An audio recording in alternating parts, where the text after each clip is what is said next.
Olá, queridíssimos amigos, sejam todos muito bem-vindos a mais episódios diários da Comunhão Espírita de Brasília. É com muita alegria que estamos aqui durante o mês de janeiro, trazendo novas reflexões do nosso livro Bilhetes Fraternais, esse livro, né, que é um comentário de diversos espíritos,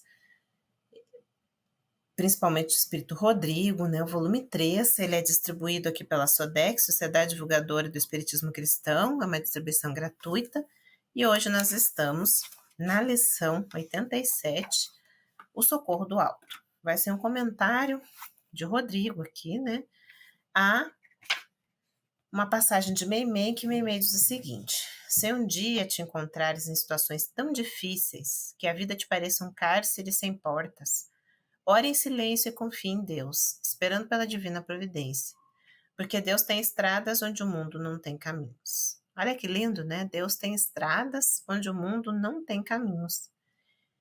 A identificação do socorro do alto reclama um espírito predisposto à observação e à elevação do pensamento. Nem sempre se consegue viver no plano físico voltado aos assuntos superiores da existência, condição inafastável, para que se assinale o auxílio que do plano maior chega sempre a cada um de nós. A atenção dos encarnados se dirige em geral para os acontecimentos ordinários da vida material, a busca da sobrevivência e da projeção ou afirmação social, os planos para a realização do bem-estar físico, a satisfação dos anseios e das inibições. Tudo isso tem o condão de afastar o pensamento dos verdadeiros interesses da alma, que concernem a sua evolução espiritual. Nesse contexto das lutas humanas, as ideias entram em torvelinho, as ansiedades se intensificam e dificilmente se consegue a sintonia indispensável para identificar o socorro que constantemente desce do alto em resposta às preces, audíveis ou silentes, dos companheiros encarnados na Terra. Diante do quadro de aflições e sofrimentos humanos em que se vê, ao lado do esforço do plano superior na tentativa de auxiliar os irmãos encarnados, e tampouco a receptividade por parte dos aflitos e sobrecarregados de todos os tempos para acolhimento desse auxílio, urge o empenho de todo aquele que já despertou para as verdades espirituais, no sentido de cooperar no despertamento daqueles que ainda se encontram envoltos nos véus da própria ignorância, para que possam compreender o socorro que está vindo do alto para suas misérias, que não logram identificar, continuando aflitos, sem esperança e sem ânimo.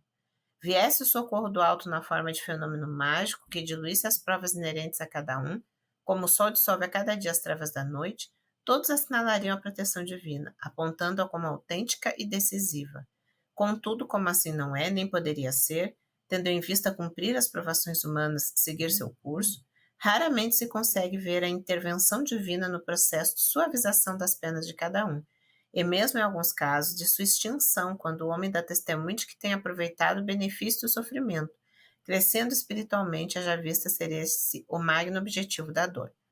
Soubéssemos todos extrair as benditas e sublimes lições que o sofrimento encerra, compreenderíamos que ele mesmo já é um socorro do alto a curar as nossas mazelas morais. Trabalhemos para nos tornarmos receptivos à ajuda que dos páramos altíssimos da criação ininterruptamente jorra sobre nós. E, por outro lado, auxiliemos os nossos irmãos a identificá-la também no recesso sacrossanto de suas provas redentoras. Rodrigo. Que belíssima lição! E é uma lição longa que vem nos falar sobre a forma que nós acabamos não aliás, a falta de forma de enxergar o auxílio de Deus que vem até nós, né? O socorro do alto que ele chama aqui. Ele, primeiramente, ele nos diz, né, que sempre Deus atende os nossos pedidos, né? Claro que a gente sempre reforça aqueles pedidos que são feitos com fé, aqueles pedidos que saem do coração. Mas Rodrigo fala uma questão importante, né? Que mesmo que nós não, muitos espíritos encarnados ou desencarnados que passam sofrimento, às vezes não faz aquela oração no sentido religioso, né, parar, elevar as mãos para o alto, ou ajoelhar, enfim, mas dentro do seu coração, como ele fala aqui, faz essas preces silentes, né, faz esse pedido a Deus e Deus ouve. Mas qual é o grande problema, meus amigos? Nós não sabemos ouvir a resposta de Deus.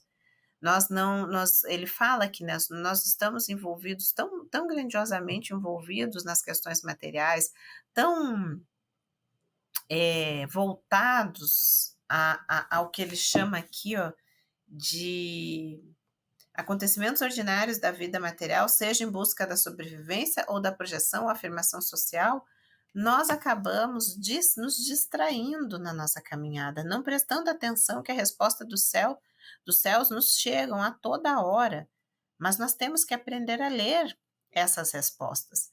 E Rodrigo ainda fala mais, além de aprender a ler, a gente tem que ensinar aqueles que não sabem ler e que continuam naquele sofrimento atroz, que continuam naquele sofrimento sem enxergar ali a resposta que veio do alto, né? Todo mundo conhece aquela história da pessoa que estava lá no meio de uma inundação, a sua casa tinha já sido tomada pela água, e então Deus manda primeiro uma lancha para socorrê-lo, depois manda um helicóptero para socorrê-lo, e a água vai subindo, né? Vai subindo, e ele não pega nem a lancha, nem o helicóptero, dizendo que Deus vai ajudá-lo, e até que a água sobe infinitamente e ele é levado, morre, e quando ele morre no céu, ele diz, mas Deus, eu orei tanto, eu tinha tanta fé, e você não me ajudou, não trouxe ajuda. Ele falou, mas quantas ajudas eu te trouxe? Né? E antes de mandar o bote, primeiro, e antes de mandar o helicóptero depois, já que ele já estava em cima da casa, né, na inundação, ele tinha ainda mandado, né, avisos para que as pessoas daquela comunidade saíssem de suas casas para evitar a inundação que chegaria. E ele não saiu dizendo que Deus o socorreria. Então foram 3 avisos. Deus fala, né, nessa fábulazinha aí. Eu mandei 3 avisos. Primeiro avisei para você sair de sua casa, você não saiu. Depois mandei um bote, uma lancha para você sair, você não saiu. Depois mandei um helicóptero na última oportunidade, porque a água já tinha tomado a casa inteira e você não saiu. Quer dizer, essa fábula nos ensina que a gente não consegue enxergar a ajuda de Deus e continuamos no sofrimento. E aí Rodrigo nos diz, além de nós aprendermos a enxergar as respostas de Deus para nós, também auxiliarmos aos nossos companheiros de jornada a enxergarmos a resposta de Deus para si. Então, meus amigos, que nós consigamos enxergar essa resposta de Deus, né? Como ele encerra aqui, Rodrigo, nos trabalhemos para que consigamos ser receptivos, enxergar essa resposta de Deus para nós e também auxiliarmos os nossos irmãos em caminhada para identificar a resposta de Deus para eles. É um trabalho difícil, né, meus queridos? Mas a gente precisa colocar os nossos olhos, os nossos ouvidos, a nossa intuição, todos os nossos sentidos à disposição de Deus para conseguir captar as suas respostas às nossas preces. Quais são as respostas de Deus para os nossos pedidos? E é isso, meus amigos. Até a próxima.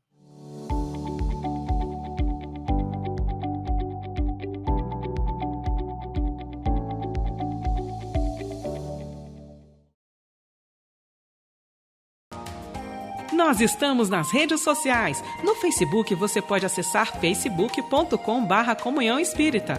No Twitter, twitter.com/Comunhão Oficial. Estamos também no YouTube. Acesse youtube.com/Comunhão Espírita de Brasília.